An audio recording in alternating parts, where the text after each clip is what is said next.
بسم الله الرحمن الرحيم. تبارك الذي بيده الملك وهو على كل شيء قدير. الذي خلق الموت والحياة ليبلوكم أيكم أحسن عملا وهو العزيز الغفور.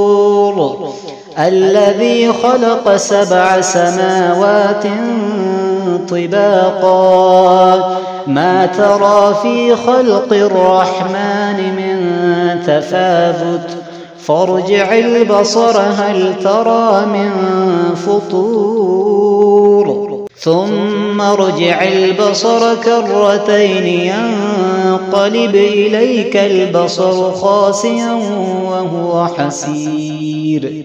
ولقد زينا السماء الدنيا بمصابيح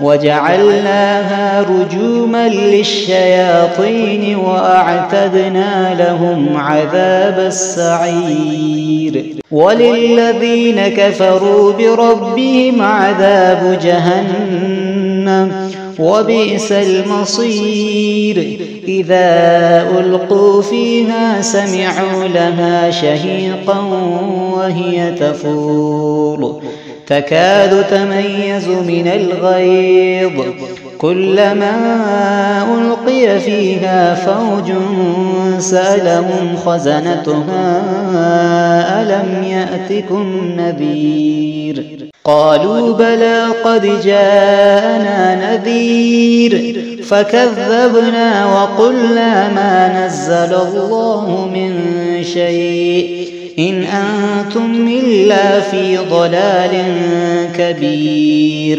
وقالوا لو كنا نسمع أو نعقل ما كنا في أصحاب السعير فاعترفوا بذنبهم فسحقا لأصحاب السعير. إن الذين يخشون ربهم بالغيب لهم مغفرة وأجر كبير. وأسروا قولكم أو اجهروا به إنه عليم بذات الصدور. ألا يعلم من خلق وهو اللطيف الخبير. هو الذي جعل لكم الأرض ذلولا فامشوا في مناكبها وكلوا من رزقه وإليه النشور. آمنتم من في السماء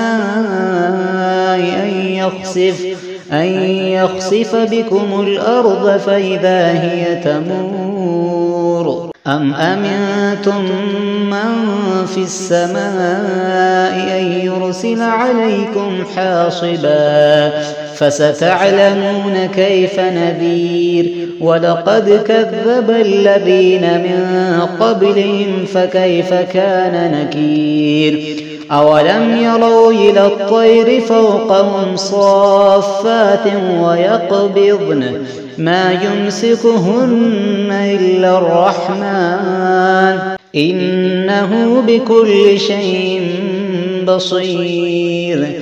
أمن هذا الذي هو جند لكم ينصركم من دون الرحمن إن الكافرون إلا في غرور. أمن هذا الذي يرزقكم إن أمسك رزقه بل لجوا في عتو ونفور. أفمن يمشي مكبا على وجهه أهدى أمن يمشي سويا على صراط مستقيم. قل هو الذي أنشاكم وجعل لكم السمع والأبصار والأفئدة قليلا ما تشكرون. قل هو الذي ذراكم في الأرض وإليه تحشرون ويقولون متى هذا الوعد إن كنتم صادقين قل إنما العلم عند الله وإنما أنا نذير مبين فلما رأوه زلفة سيئت وجوه الذين كفروا وقيل هذا الذي كنتم به تدعون قل أرأيتم إن أهلكني الله ومن معي أو رحمنا فمن يجير الكافرين من عذاب أليم قل هو الرحمن آمنا به وعليه توكلنا فستعلمون من هو في ضلال مبين قل أرأيتم إن أصبح ماؤكم غورا فمن يأتيكم بماء